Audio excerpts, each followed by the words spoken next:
What's up, guys? Welcome back to Crime Time with Jess. So, as you can see, open discussion on the Menendez brothers. I wish my normal true crime friends were available because I have a million thoughts on this case, but they are very busy doing the things that they do in life. Cough, cough, grandma. For those of you that know grandma, I'm just joking, but she's just busy taking care of her parents and her family and all of her stuff. So talked to her earlier very briefly. Hope she calls me back so we can discuss this case because I got to get it out. So again, I've just been intaking so much content about them.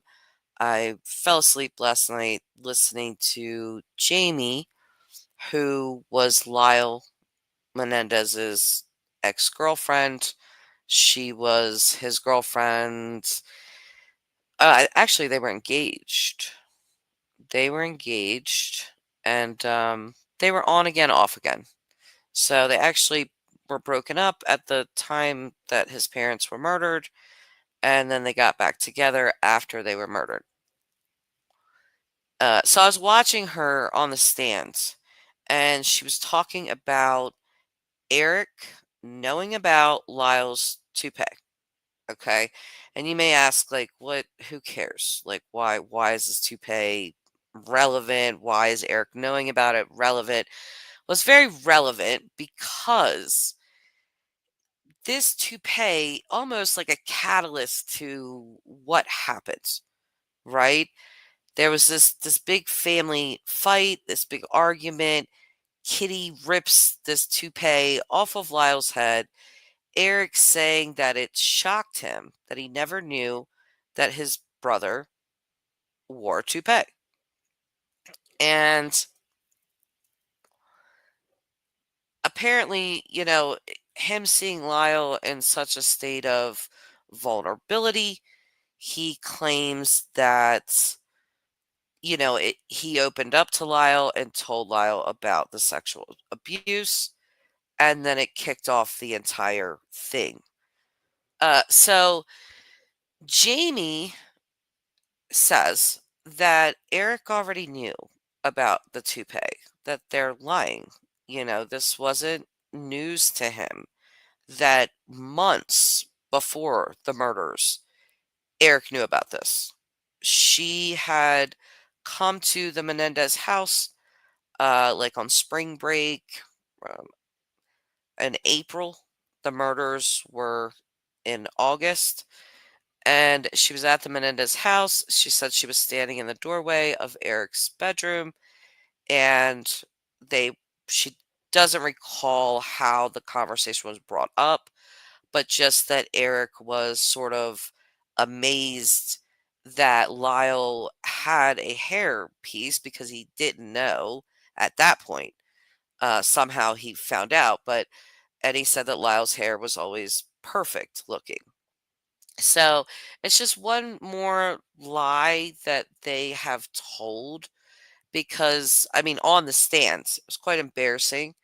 On the stand, Eric says that, him and his brother went to a big five store. Um, I've never been to a big five store. The way it's sort of described kind of sounds like a Kmart or a Walmart, sort of. And I guess they used to sell guns there. So Eric, describes going in there, seeing the guns. They looked at the guns, blah, blah, blah, but they didn't purchase a gun, right? And the prosecutor says, like, Mr. Menendez, would it surprise you if I told you that Big Five hasn't sold guns in 5 years? And Eric, kind of stammered and was like, "No, no, we did. We went in there and we looked at the guns." But it was a lie, because they didn't sell guns anymore and hadn't sold guns in quite some time.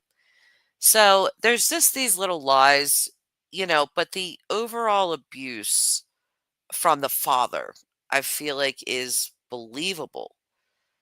The one part of the sexual abuse that I'm on the fence about is Lyle saying that his mother sexually assaulted him.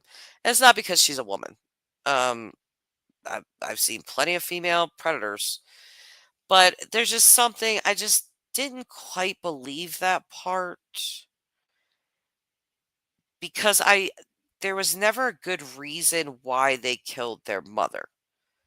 The father was understandable. I mean, by all accounts, by everyone that even knew him, he was a very domineering man that ruled his family with an iron fist. And if he was sexually abusing them, which there's some evidence to that, people could understand or at least sympathize with why they would get to this point of wanting to kill him. But murdering their mother was a different thing. So I almost feel like they had to come up with some good reason. I there's some part of me that almost feels for Kitty because she it's said that she was a decent mother. And then once she found out about Jose's affair, he had a 6-year affair with a woman named Louise. um Kitty sort of fell apart. This just kind of rocked her entire world. And she started drinking a lot. She was taking pills. She could not cope. She actually went to a therapist and was put on antidepressant medication. So the mother was a mess, and I feel for her.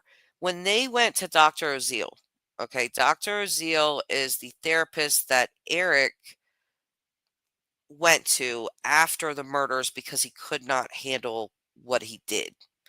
So he confessed to Dr. Oziel. Okay. Nobody knew that the brothers had killed them. Nobody was even really suspecting them that much. And he went and told Dr. Oziel and confessed them everything. What they did not tell Dr. Oziel was that they were sexually assaulted.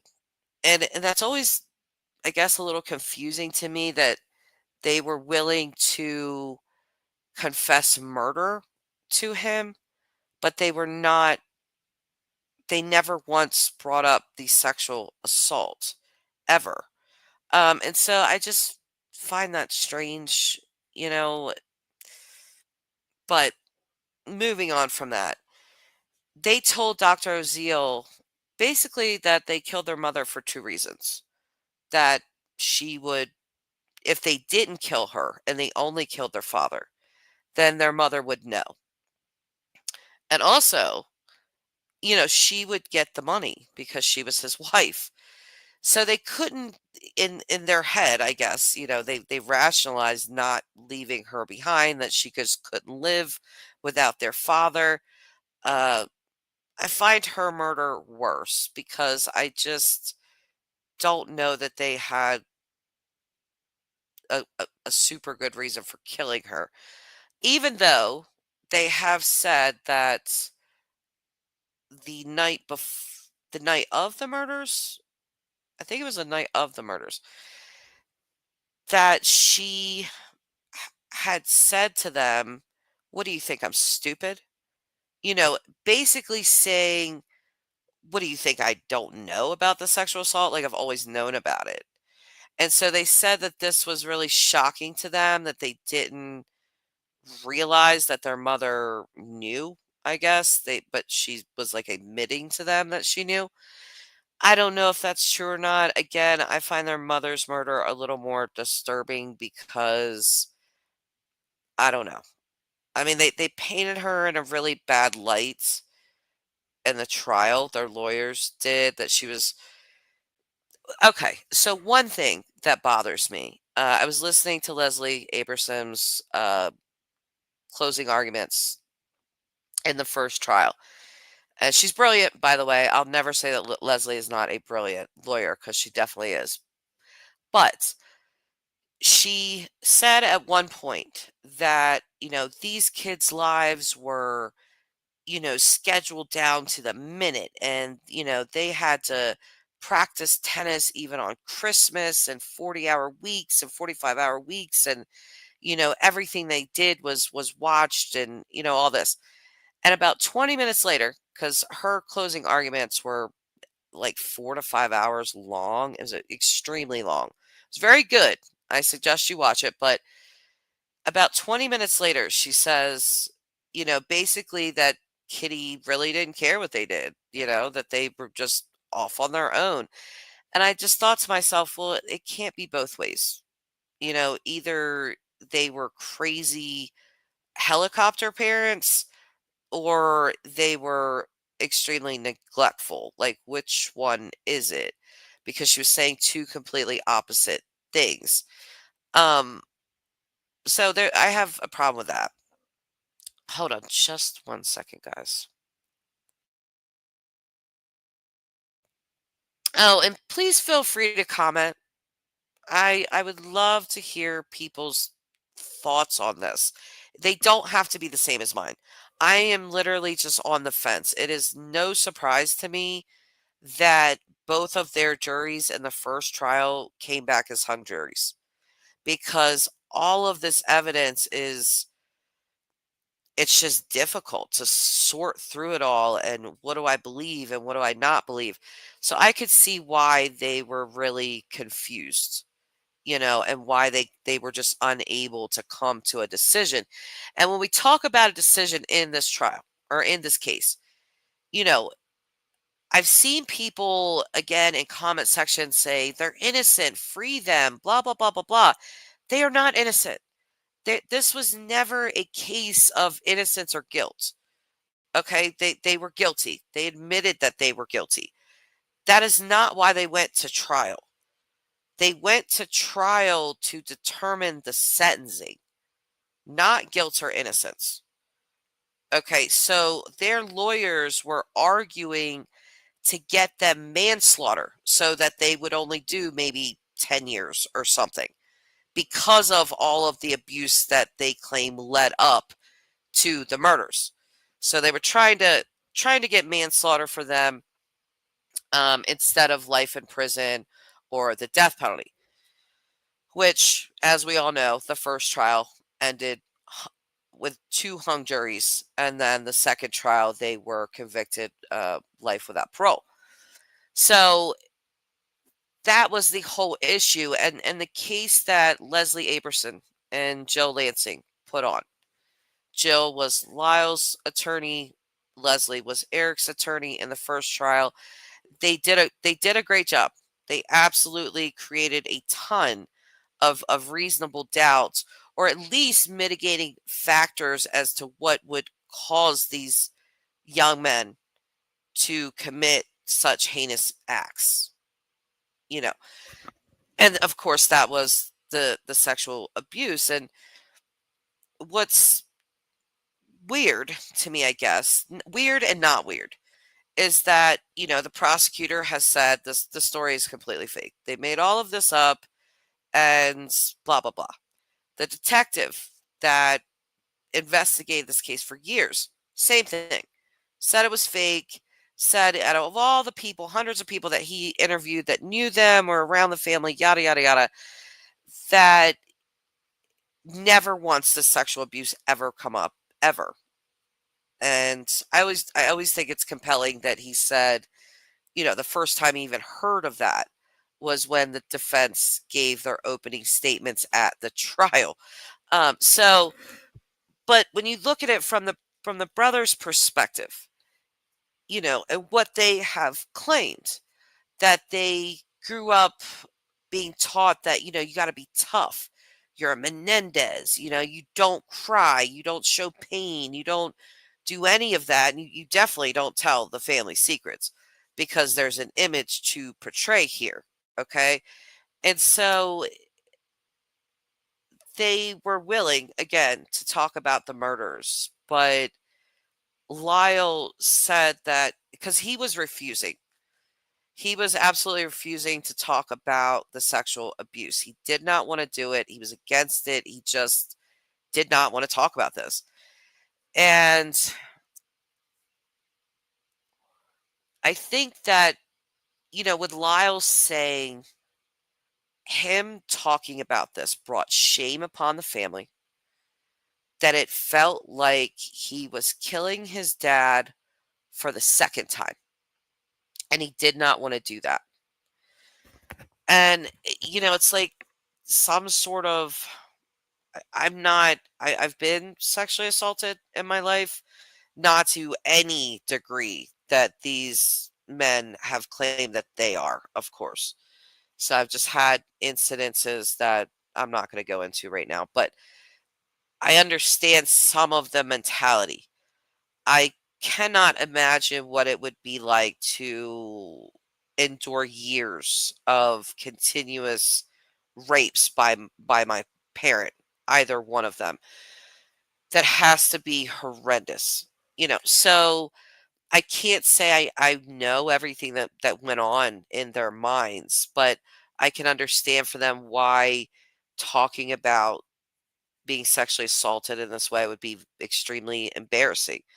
And that's something that I noticed that Lyle says a lot, that's embarrassing. That's embarrassing. So, you know, I cannot say that I don't believe that they were sexually assaulted by their father. I do believe that they were. There's just other things that I think about, and I think a lot of people think about is, why didn't they just leave? Lyle was already moved out of the house. He wasn't even living there. He had his own place that Jose provided, but he was going to school in Princeton. He lived there, so he could have just left. Eric could have just said, screw you guys. I hate you both. You're terrible, horrible parents. I'm 18 years old. I'm out of here. But neither of them, that wasn't an option for them for whatever reason, and that's always a huge question for people of why did you resort to this level of violence? And when they've asked them, did you do this out of anger? Did you do this out of rage? Lyle says no. But I can't see that that would be true, because there had to be some buildup of anger and rage. I mean, this guy is committing horrendous acts against your brother and yourself, and extreme control with Jose is alleged. So there had to be some buildup of that sort of rage and anger. Lyle, by his teachers, I was watching one of his teachers testify the other night, and she said that he was friendless, that he was eerily quiet, he was very withdrawn. Um, Lyle himself talks about how his dad would drill into him not to have friends, that friends will betray you. And these talks of his would go on for hours and hours, just drilling it in. There was actually a motto that Lyle Menendez had to repeat to his dad about friends and such. And so he never had friends. Up until they moved to Beverly Hills, they didn't have friends. By their teachers said they never had friends, and it really bothered the teachers. They one of the teacher that testified that I was watching, she actually talked to Kitty about how withdrawn her son was, and not, she actually described him as weird. And, there's a lot to be said about Lyle. There's always a lot of focus put onto Eric, but there's so much to be said about Lyle. I mean, he was bedwetting up until the age of 14. He was playing with stuffed animals until the age of 17. He actually got in trouble and got kicked out of class because at the age of 16, he brought in one of his stuffed animals, and instead of raising his own hand, he was raising the stuffed animal's hand to answer questions. And the teacher kicked him out of the classroom for that. He was punished for it. But these stuffed animals to him, even when you see him testify, were very special to him. He made up different personalities for them. He had a large array of stuffed animals, okay? A ton of them. And they all had different personalities and different names, and he would act out different scenarios with them. And he talked about how his parents, he was vulnerable in that way with these stuffed animals because he cared about them so much and they meant so much to him. And he said that, his parents would use them against him. He came home one day, his mother had thrown them all out the window. He found them on the ground. The dog had, ripped up one of them, and the only thing he could keep was the hat from one of them. Um, his dad would take them and put them in the tub and put water all over them. They would get moldy. They would just do things to these stuffed animal to punish him or torment him in ways. Because they knew again that this was the thing that he really cared about and loved, sort of like his safe haven, like a safety blanket, I guess you could say. And there were psychiatrists that testified that what Lyle was essentially doing, just without a therapist there, was he was doing what is the word? Where children act out with stuffed animals and they, psychiatrists will make them or therapists will make them do that. It's called play. The word is escaping me. But he was basically doing that. He was acting out his life with these stuffed animals just without a therapist there. So it's kind of, telling with Lyle that he was doing that and that was a major coping mechanism for him, obviously. But then you have the flip side of people, again, the detective, the prosecutor, different people like that that say he was sociopathic. They was a very cold, cold person. But I just wonder, maybe he did come off extremely cold. He probably did. According to him, he had a father that drilled it into his head that he could never trust anyone, never to have friends, never anything like that. So of course I would just naturally assume that he was socially awkward. He probably did come off as a very cold individual, didn't talk a lot, didn't say a lot of things. He said that with his father, he didn't really talk unless he was spoken to. And he had such a tremendous respect and fear of his father that he said that he would stutter. That when his dad would ask him things, that he would stutter, and that his dad would make fun of him and say, "Oh, look, a little sissy boy," and that he would stutter back at him and just mock him and things like that. He was literally afraid to just speak. And I thought it was riveting when he talked about being at the dinner table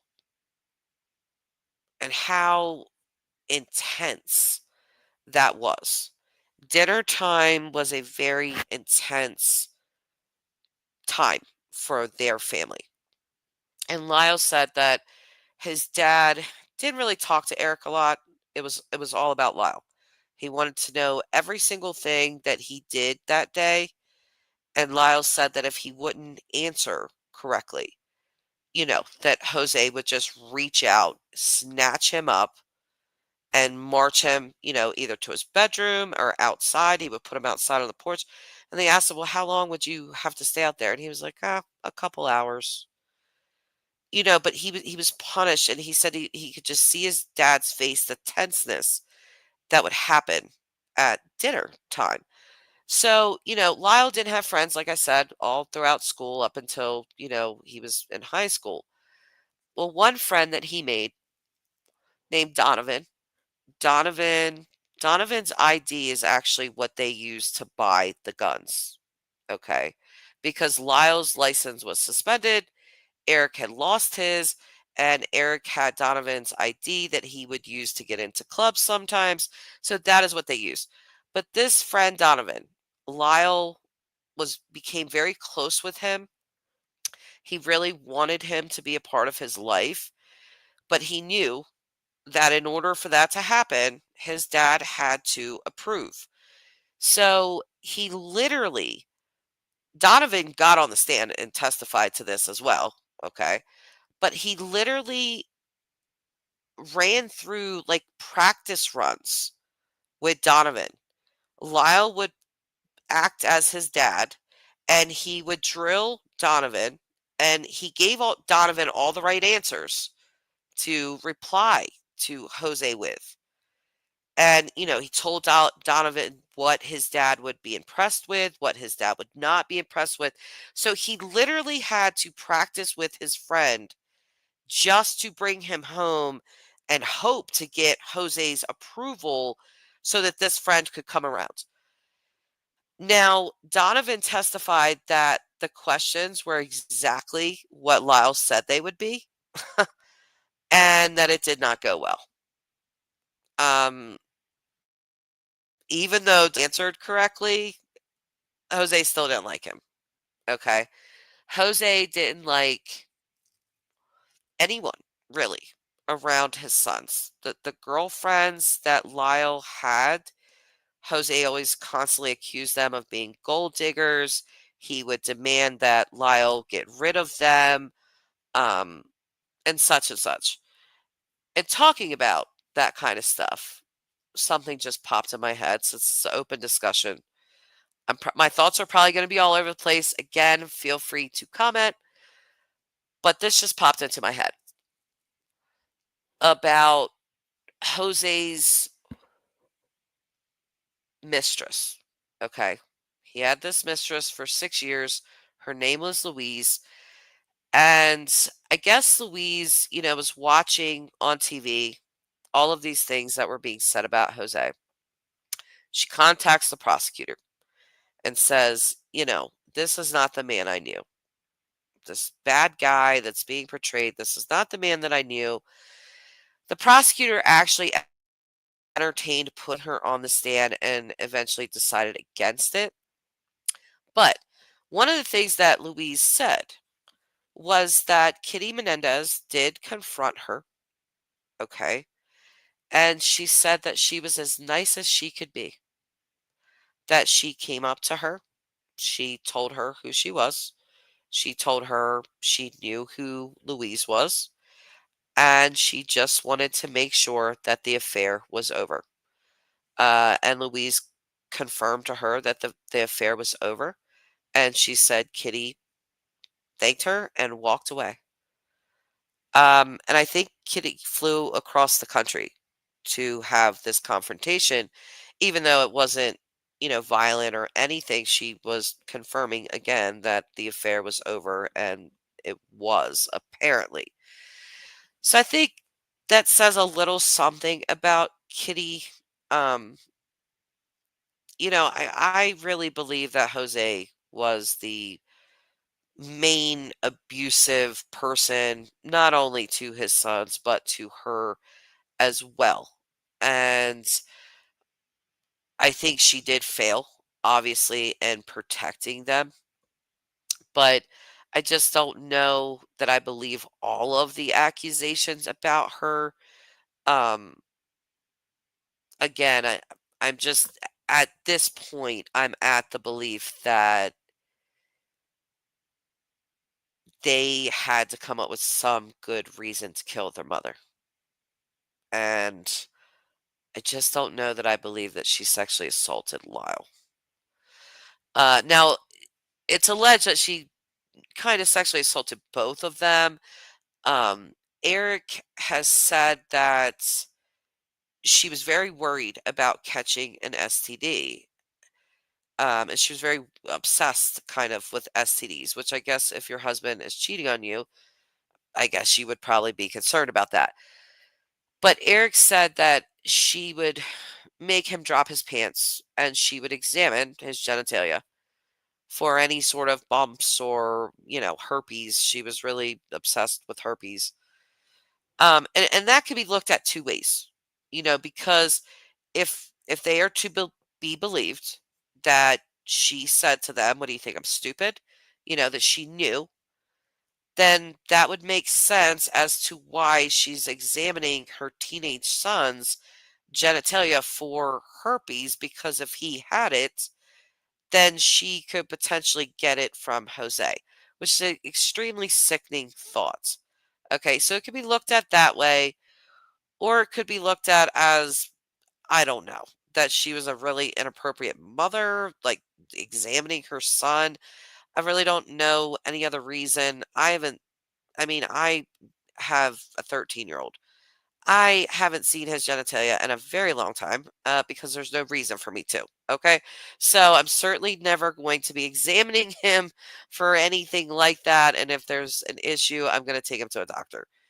But, and you have to wonder, if that's true that she was examining Eric's genitalia for herpes and she had a real concern about this. And it was not the concern that, oh, he could pass it to me through Jose. Why didn't you just take your son to the doctor? Why didn't you have him checked out by a doctor? Why would you even want to see that part of your son as a teenager? Extremely creepy. Just very, very weird. So there's that. And then I can't stop thinking about Tammy Menendez, who is on the screen. That's Eric's wife. I can't stop thinking about her revealing in her book that her husband committed suicide because he was molesting their daughter, and her expressing that she felt bad for him.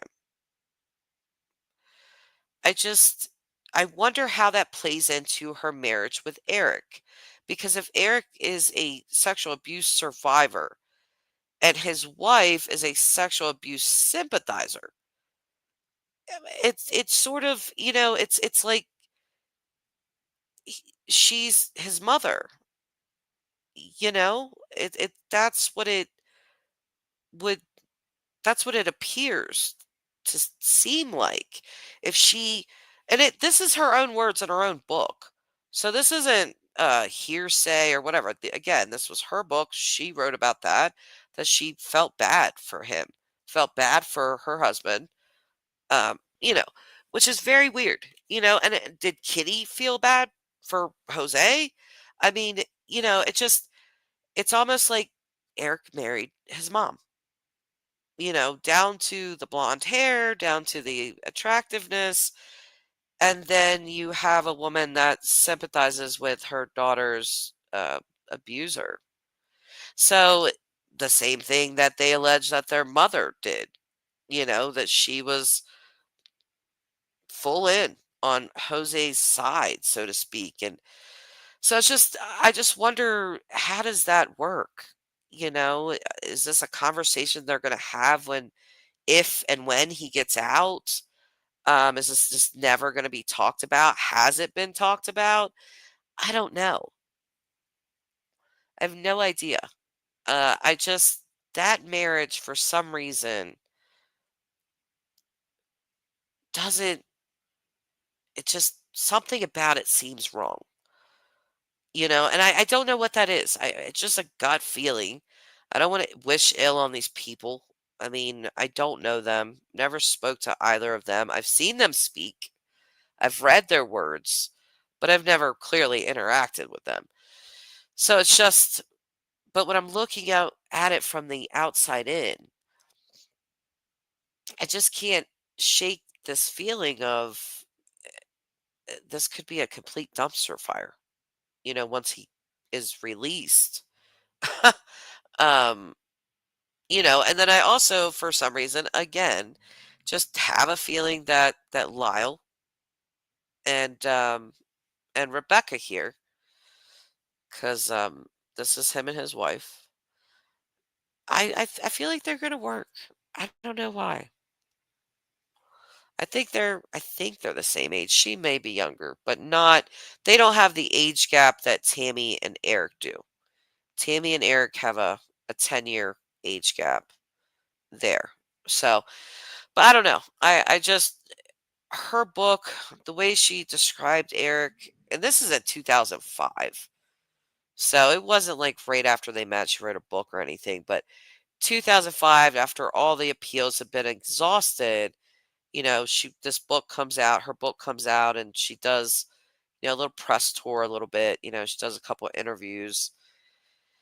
And I just, that was the same exact year again, that their appeals had been exhausted. So I think she felt safe in releasing this book, but it was just very telling of what type of person she is, and her bitterness towards men was very obvious in this book. She really didn't hide that. She talks about in one part of the book, she talks about being in the visiting area with Eric. And she said there was vending machines in there, and there was black tape, around the vending machines because the prisoners could walk up and look at what's in the vending machines, but they were not allowed to use them. They were not allowed to handle money. They were not allowed to do that. So she had to go up there. She had to put the money in. She had to get whatever Eric wanted out of the vending machine. Then she had to take it over to the microwave, use the microwave, and then bring it to him, right? And she says in the book, "Oh, how great. I wonder who designed this. It had to be a man, you know, AKA I'm the woman over here serving him in prison, had to be a man that came up with this system." So there's just different things that she says in this book that you can tell that, she's still a jaded woman when it comes to men, and still a bitter woman that, comes when it comes to men. And she does say that Eric saved her from that, that he softened her. And that's probably true. I don't see why she would lie about that, but that's probably true. But again, he's safe because he's so unavailable, which she says. Eric was the most unavailable man in the world. And for her, I just think that was safety. He wasn't in her home. He wasn't dictating anything going on in her home. She was running her own home. She was doing her own thing, and then her boyfriend, which quickly became her husband, um, he's safely tucked away in a prison as far as that goes. So it just kind of, when he gets out and he's in her space, and he's now making decisions in the house that she's been making decisions in that house for 30 some years, or in her own home, I should say.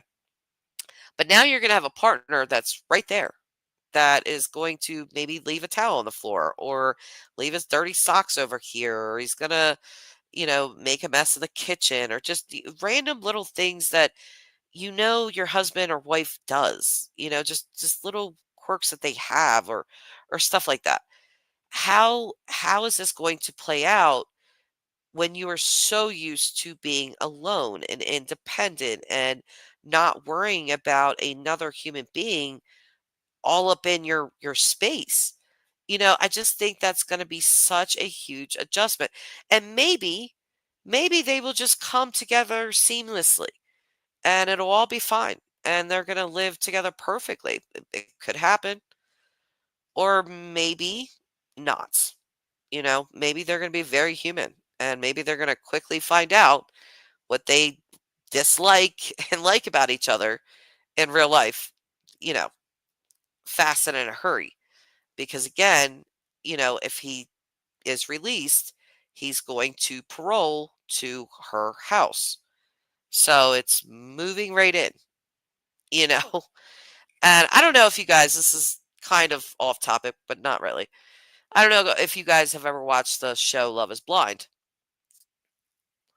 but it's kind of a similar premise in the way that these people are behind a wall, and all they hear is each other's voices, and they talk to each other, and they get to know each other mentally, and they fall in love that way. And then once they propose, they see each other for the first time physically, and they move in together right away, you know, and that's when you see all the cracks start, just now this is very real.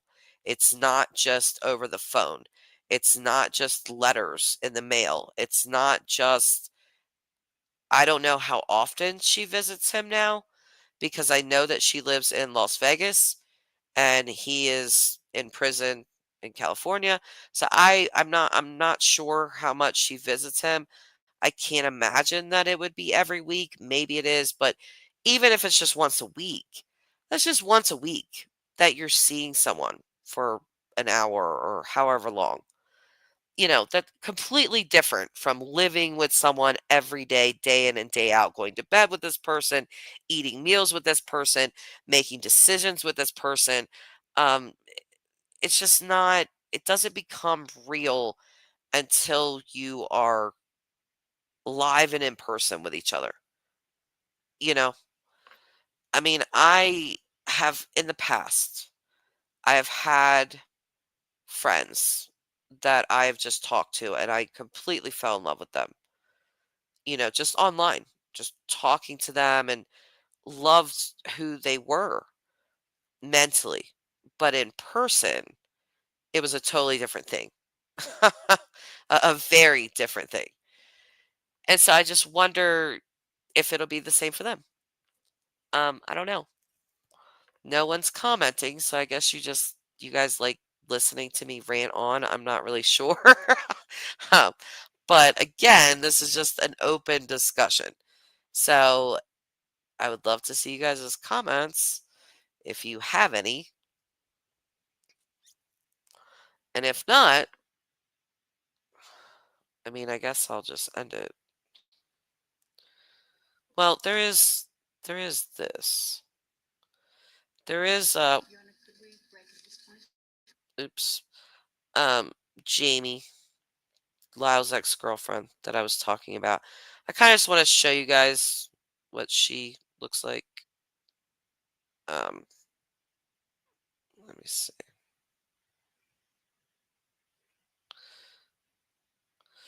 So let me just show you guys her on the stand. Hang on a second.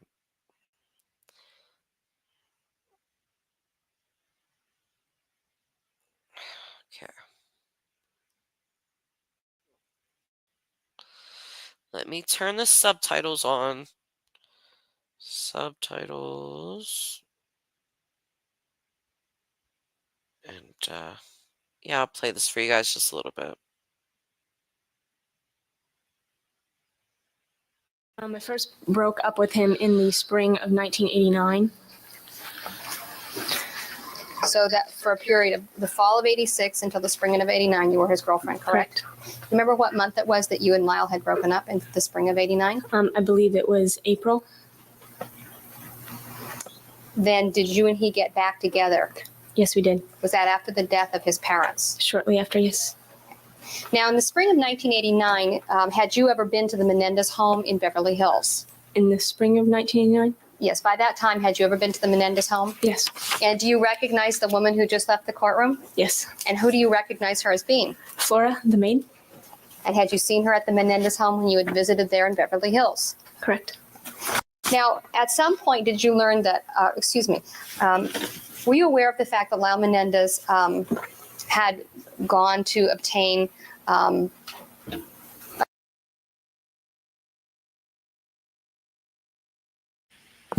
Let me just stop for a second and say that Flora, the maid, who lived in the home Monday through Friday, slept in the home, she said that she never saw anything unusual, that she never saw any anger or tension in the house, which is very strange. Very, very strange that she would say that, but she did. So I'm gonna continue on with Jamie's testimony. Hopefully the stream doesn't break in and out, but we'll see.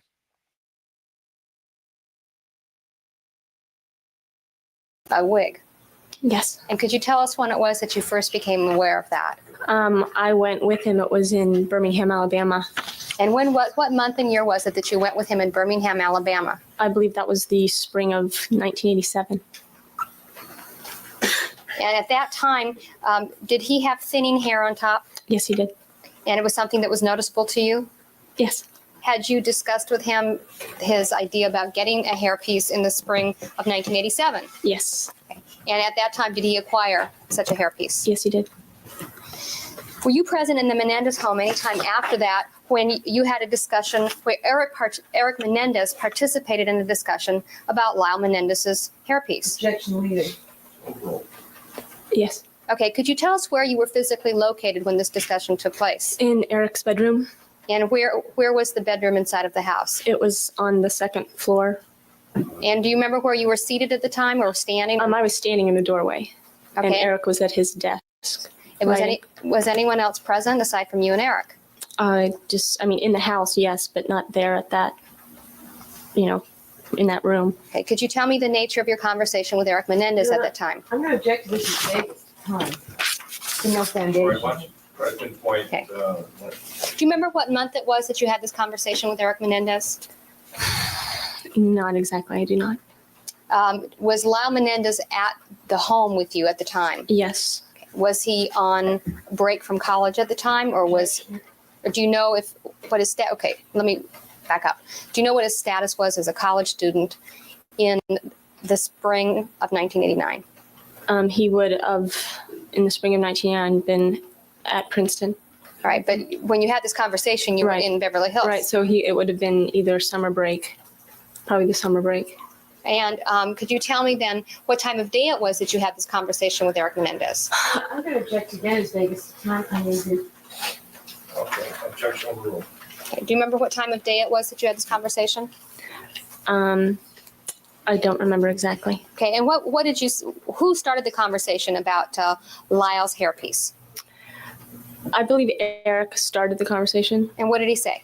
He was just amazed. He was kind of joking because he was amazed that Lyle all this time had the hairpiece, because Lyle had the hairpiece for a while prior to that, and he didn't know, and that was why he was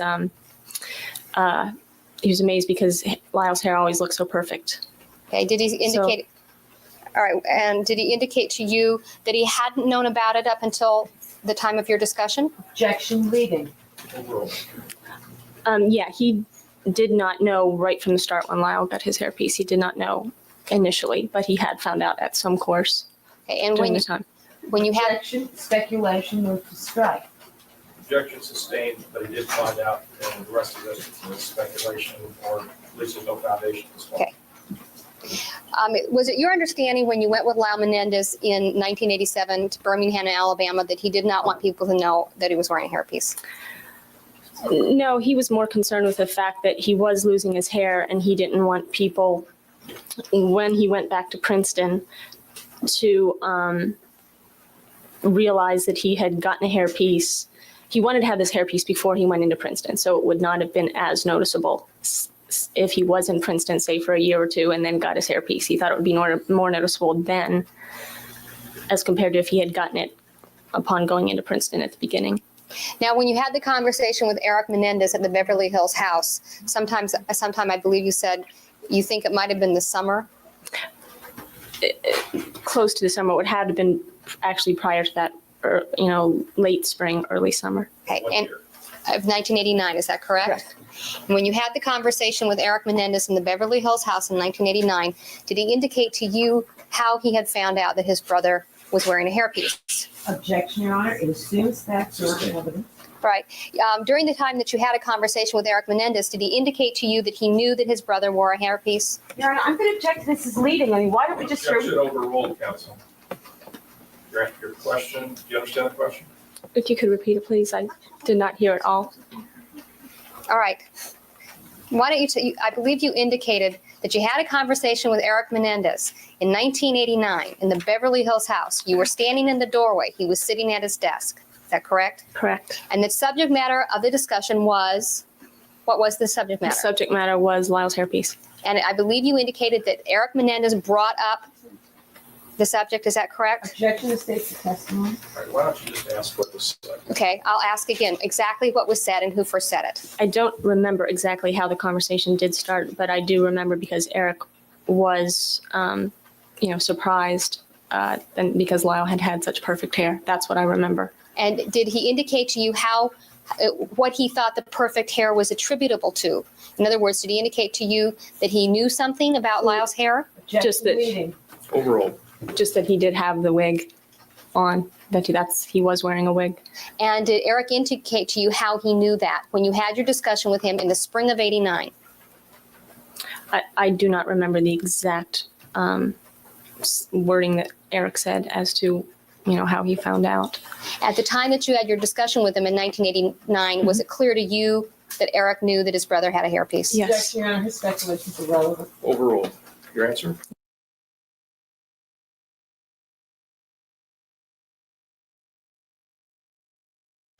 Hi, Grandma. Thank God you are here.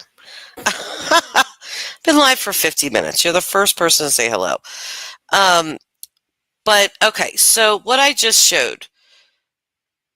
Thank you, Grandma. I appreciate you. Love you so much. Okay, so I don't want to get too derailed.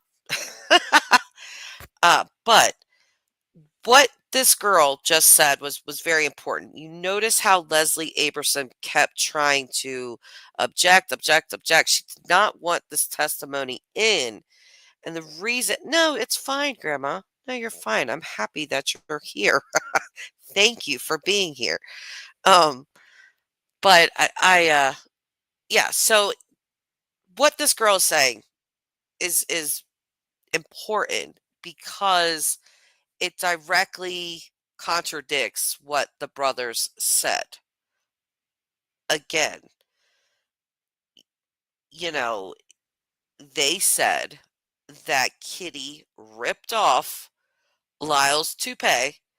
Eric was shocked and upset to see his brother in such a vulnerable place. He was shocked because he did not know that Lyle had this hairpiece.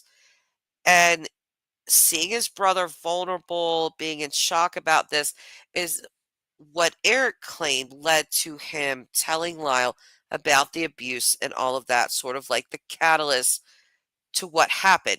She's completely refuting that by saying Eric knew in the spring. Eric knew well before the murders. The murders happened at the end of August.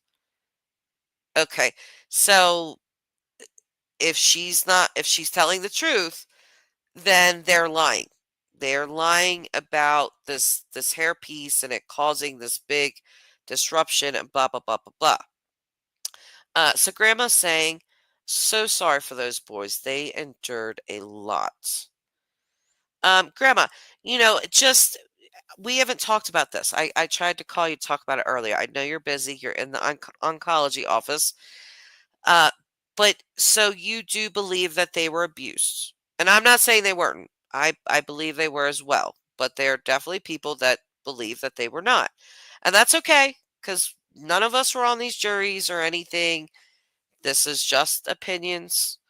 But I think that the Menendez case should be relooked at again and is being relooked at again because of their potential release.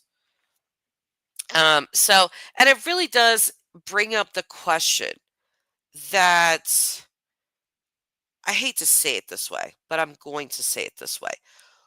Why are they so special? Because we have so many people in prison that have been sexually abused, that have harmed their abusers. They're not let out. I mean, they're not. They received their sentence, which is life without parole. But because they were, sexually abused, people feel like they have served their time and they should be let out for this. But if they're let out, doesn't it open the discussion that there's a lot of other cases that should be looked at and those people should be let out as well? You know? So Grandma is saying Mama was an alcoholic who didn't notice or take action. Grandma, that is something that I think Kitty became an alcoholic once the affair with Jose was discovered.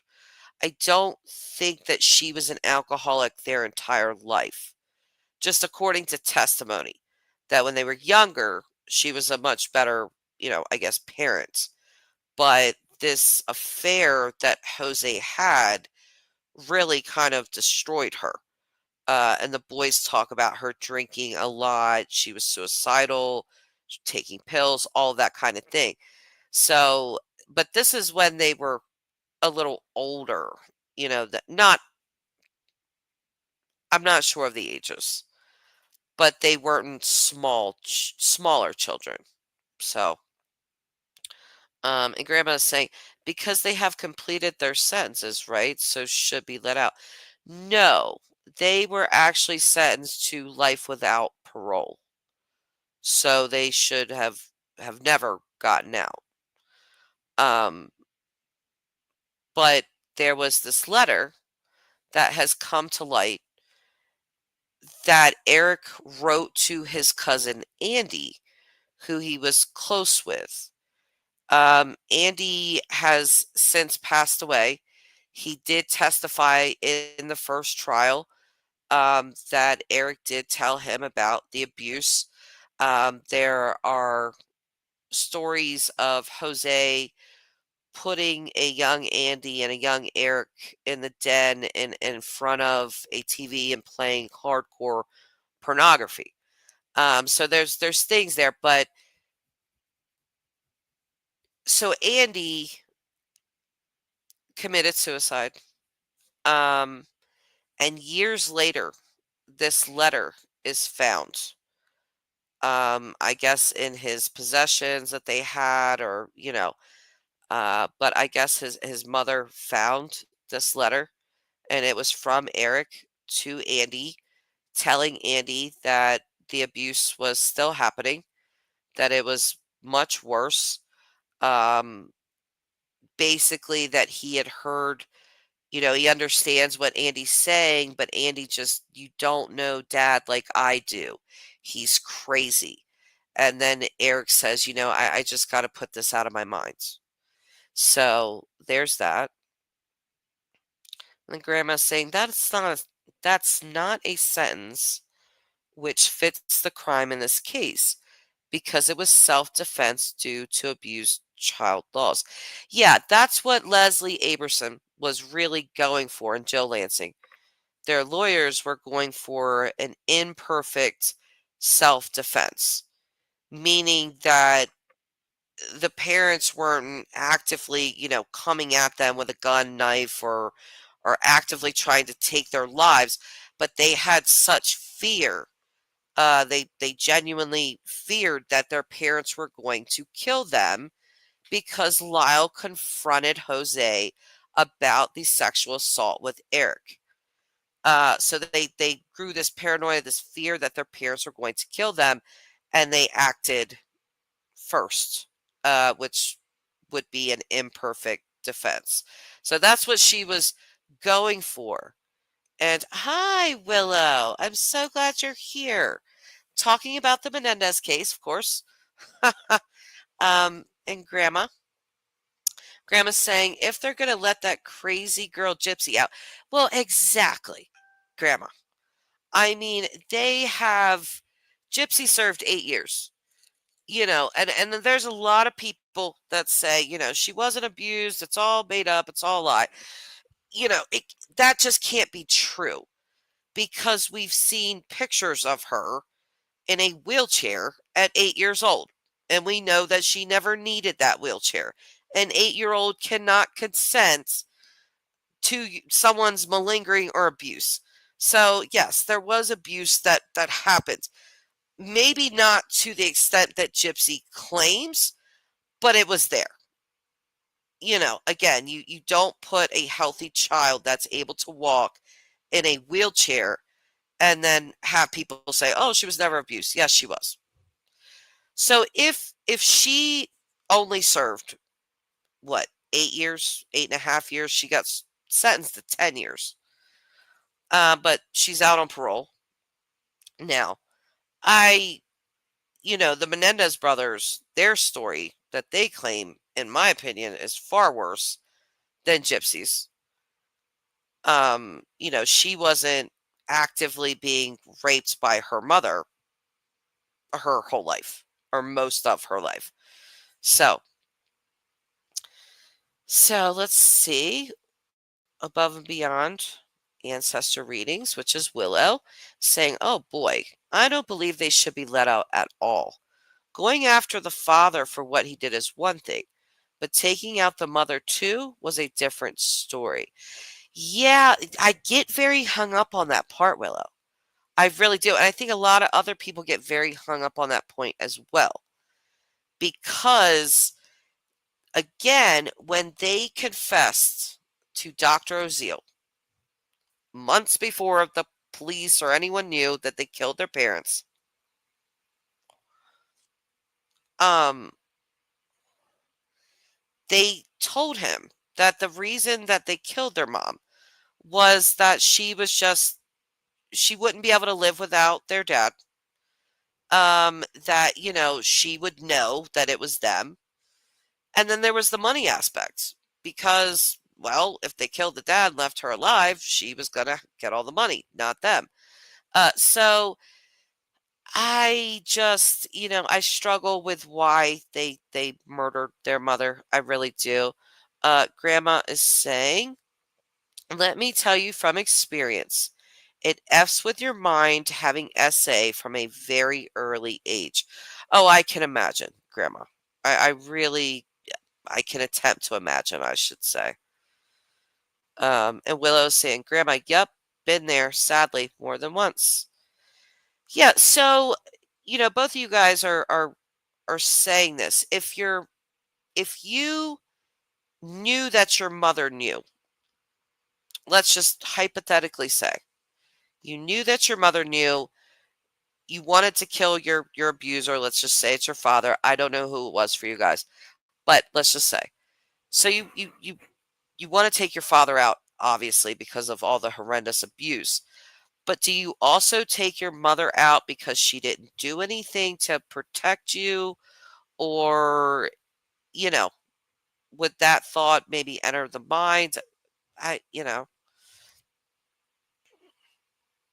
so let's see.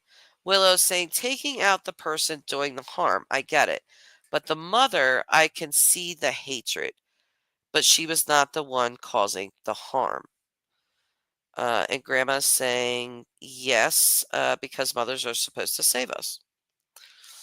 Willow saying, "I don't talk to my mother because she did nothing to protect us. I would never think of taking her life, though."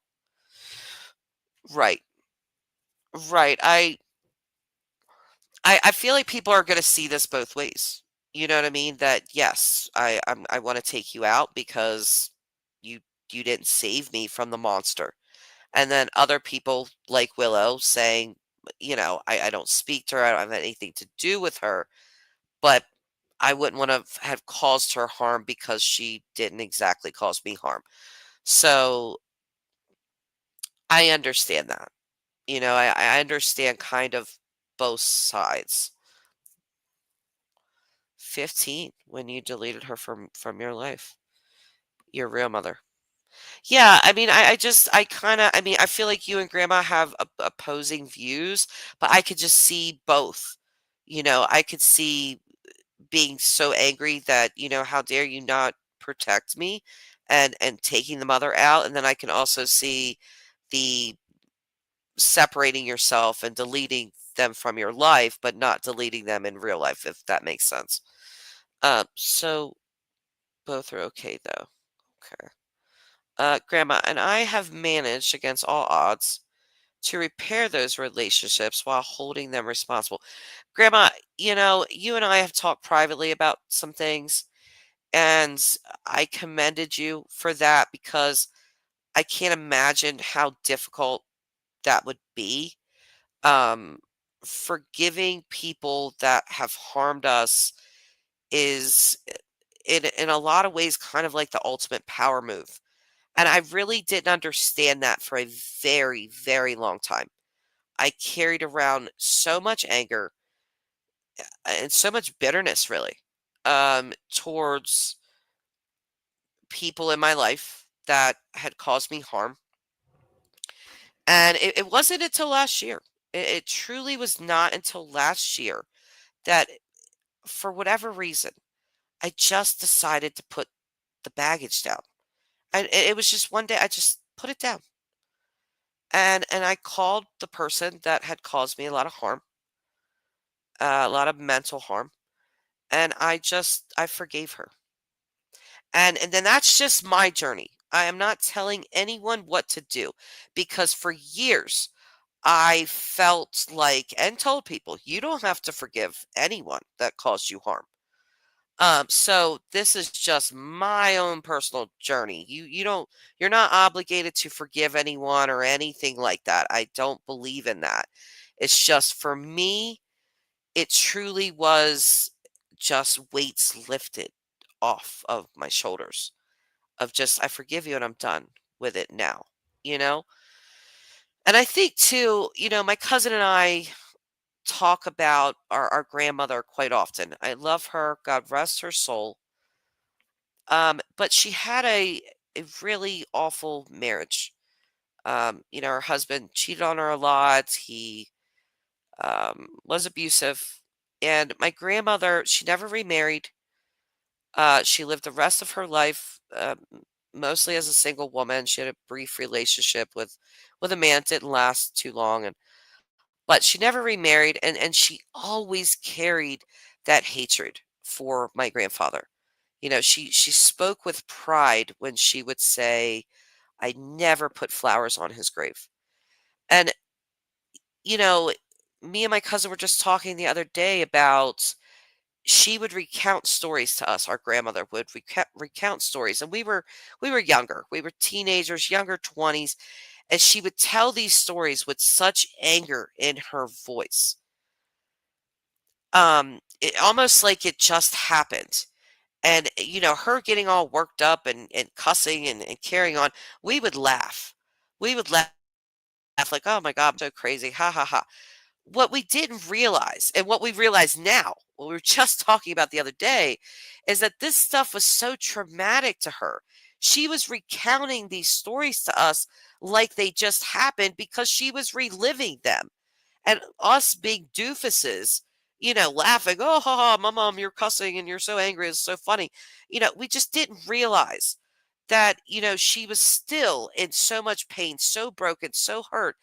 And, my grandmother really died that way. And that is painful for me to think about. So now that I've gone on with my stories, let me scroll up and see what you guys are saying here. Um, let me see. Um, Grandma is saying it's about me. Yeah, that's how I kind of felt, Grandma. That it was more about me. It's about owning it and about forgiveness. Well, when you say owning it, do you think that I don't really see how you can own abuse. I mean, I don't know. I don't know how you're saying that. You know how text can be taken out of context sometimes. But and then Willow is saying, with my real mother, nope. She let it happen over and over with multiple partners of hers. Nope. To me, she doesn't exist. I have a wonderful woman who is like a mom to me now. You know what, Willow? I completely understand that. I absolutely do. Again, you do not have to forgive this woman. There is no rule book saying that. And I can see why you don't want to. And if it's just easier for you to completely block her out and she just doesn't exist, and that's what's good for your mental health, then do that. I'm not here to judge anybody's coping mechanisms, because I'm not perfect and I've coped with things wrong and right, and just trying to survive things. That's all. Grandma, I believe we are forgiven with the same measure we've forgiven others. And I'm a sinner, so I want to forgive as much as I can. This is for me. Yes, I totally understand that as well, Grandma. Totally do. Funnily enough, you guys are both Sagittariuses. Whether you guys know that or not, Grandma and Willow. I got to throw my astrology in there somewhere. But yeah, you guys are both Sagittariuses. So Willow's saying, sadly, that has not been the case for me, Grandma. I forgave once, and it happened yet again at 15 years old.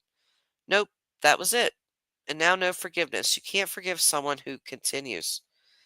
Yeah, I totally understand that. If one, and Grandma's saying that's true, I understand.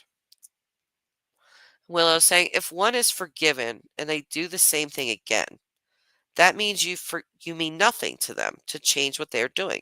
So I took her out of my life forever. Yeah, because once is a mistake, right? And then more than once it becomes a pattern. So and Grandma is saying, I'm certainly not saying everyone can do what I did or should want to. Yes, I agree with that, Grandma. And Willow's saying, I get you, Grandma. Everyone is different. Hugs. And everyone is. And I think that's important. I think that's important. We shouldn't be pushing people into, you should forgive or you should never forgive that person. It's just everyone's personal journey. Grandma went on her journey, Willow is on hers, I've been on mine. It's just everyone is different. Gosh, you guys' birthdays are close. I love what, 8 days apart. Yeah, your birthdays are coming up. I think I need to send Grandma something for her birthday. She's been one of the kindest people to me um, in my little YouTube career in many ways. So, and Willow as well. I'll probably get a reading. So, Grandma's gonna be the big 6-0. Um, yeah. So you guys think that they should be let out or not? Grandma, yes. Willow, no. God, you guys are so close in age and birthdays. Same generation, you know. And I think too, there's something to be said because you guys are a little older than I am. With this case playing out back in the 90s with them being boys and this sexual abuse being alleged. It's been said over and over and over again. If we were talking about the Menendez sisters, they wouldn't be in jail. People say that constantly. And I don't know. I mean, I don't know. Maybe that is very true. But I don't think that people take male sexual abuse as seriously as women's. Sometimes they don't even take women's sexual abuse very seriously, if I'm being honest. So, Willow is saying, nope, I still think they need to stay right where they are. Yeah, it's very interesting. And again, I don't, you didn't catch my live that I did last night, Willow. I was showing a detective that was a lead detective on this case. Um, I think he had spent 6 years investigating this case, and he was talking about there was never any hint of any sexual abuse and yada yada. Even though there is evidence to it, there is evidence to it, but I guess it just didn't come up to him. I'm not sure why. Either way, something that he said that I find I can't get it out of my head. There was an author named Paul Moniz, and he wrote this book about kids. It's called When Kids Kill, right? And this detective says that there's a chapter in this book that Eric Menendez's testimony mirrored and that it was almost exact to this book. Now, Paul Moniz was on Leslie Aberson's team. Um, he was on the defense team. So, did Eric read this book? Did he, you know, basically spew out verbatim what one of the victims in the book said. I don't know because when I tried to find this book, it's out of print, but I can get a copy on Abe's books for $350. Okay. I am not paying $350 to find this chapter in this book. Believe me, I want to, but that is just ridiculous. I'm not doing it. So, um, and Willow's saying, I don't judge male or female. If they were females, I'd say the same thing. Okay. Um, been hectic here with Mama. Oh, the struggle is real. Grandma, I disagree because I think they've been in long enough to know the weight of what was done. Maybe they can be a help to society. They've worked on their educations. Um, they have. They've done quite a bit. Uh, Lyle has done something called, I think it's called the Green Project. He took basically ideas from Norway, and he's got this whole project going on where he's kind of like revamping the prison, and there's different programs to help people that are getting out. It's kind of ironic because he never thought he was getting out. Now he's probably going to get out. So I wonder if his own program's going to help him. Eric works with the hospice patients in the jail. He helps take care of them, such and such. So I guess that is what they are doing with their lives in prison. Um, something else, and I just want to touch on this. Something else that was brought up in the trial was the prosecutors alleging that Eric was gay and that is why he was able to recount sexual stuff with a man. Okay. Again, I think most of us could honestly care less if he was gay or not. Who cares? If you're gay, fine. That whatever. But it does play into this. So the detective was asked in the interview that I played last night if he had ever heard if Eric was gay or whatever. And he said that he had heard that. He had heard that Eric and his best friend um, had, I guess, some stuff going on. Jose forbade them to see each other again, and I guess they were kept away from each other. So there's that. I mean, nothing was corroborated. Nothing has been, set in stone, but that is just what they said. Oh no. What is going on in this comments? Oh no. She is stubborn. I am so sorry to hear that, Willow. Um, but I'm glad you're there to help take care of her.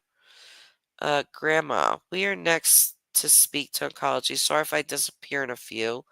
Getting full diagnosis, prognosis, and treatment plan for Dad. Oh, I hope everything goes well, Grandma. Let me know. And Willow saying, wow, that is low to say. If he was gay, who cares? Some people in the media are very cruel. Yeah, yep, they brought that up in the trial. And something else that the prosecutors, which just really, chaps my backside, okay, is that they claimed that the brothers could not have been raped because they didn't have the right parts. I mean, this was said in open court, okay? Oh, they couldn't have been raped. They don't have the right parts to be raped, which just is mind-boggling. Are you seriously trying to tell me that a male cannot be raped because he doesn't have a vagina? I mean, that's ludicrous. But they really did say that. So, yeah, there's a lot with this case. Willow's saying, she's good now, Jess, just very demanding. She thinks she's still getting nurses running first. She's playing. You know, when I get that old, if I have a massive heart attack, I might be having my children run around too, because I've done a lot of running for them. So yes, sags are very strong people, definitely.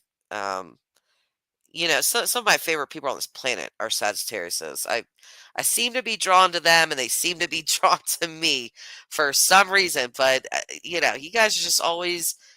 I find you guys that think outside of the box a lot, and I don't know. You're just very interesting people. So let's see. We'll say, oh, she is good, believe me, but she plays on the feelers for sure. Well, you know. I don't know. I might be just like her. Hey, fetch me something to drink. I had a heart attack for Christ's sake. Let's see. We can do this thing. I love seeing you guys pump each other up. You both are such great people. And I do value your differing opinions and the fact that you're both mature enough not to act crazy in a comment section. Okay. When I see people start fighting and arguing just because they have different opinions, so ridiculous. I mean, we're all old enough here to say, well, this is my opinion. Well, this is my opinion. They're different. It's okay. I go next door and watch through the window her walking around perfect until she sees me. Then all of a sudden, she can't walk. She's probably like, "Oh yes, my favorite nurse is here. Let me sit down and act like I can't do anything right now." That's funny.